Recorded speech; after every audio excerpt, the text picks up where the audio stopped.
તો અમદાવાદ મહાનગરપાલિકાની કામગીરી સામે નરોડાના રહીશોએ વિરોધ નોંધાવ્યો હતો। છેલ્લા ઘણા સમયથી નરોડામાં રોડ પર જ બ્રિજ બનાવવાની કામગીરી ચાલી રહી છે, જેને લઈ રસ્તાઓ ખરાબ થતા હોવાનો સ્થાનિકોએ દાવો કર્યો। બેનરો લગાવીને વિરોધ કરવામાં આવ્યો। રસ્તા પરથી પસાર થતા નાગરિકોને ઈજા થશે તો જવાબદારી એએમસીની હોવાના બેનર પણ લગાવવામાં આવ્યા। આ સાથે જ ખરાબ રોડને કારણે સ્થાનિકો અને વાહન ચાલકો પરેશાન થઈ રહ્યા છે, ત્યારે બ્રિજ સામેના રસ્તા સહિત અન્ય રસ્તાને મોટરેબલ બનાવવા સ્થાનિકોએ માંગ કરી।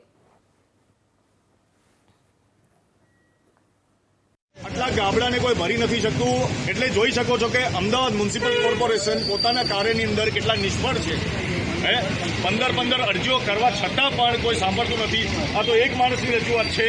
અગર રાહદારીઓની રજૂઆત કરવા જઈએ તો સેંકડો લોકો આવી શકશે।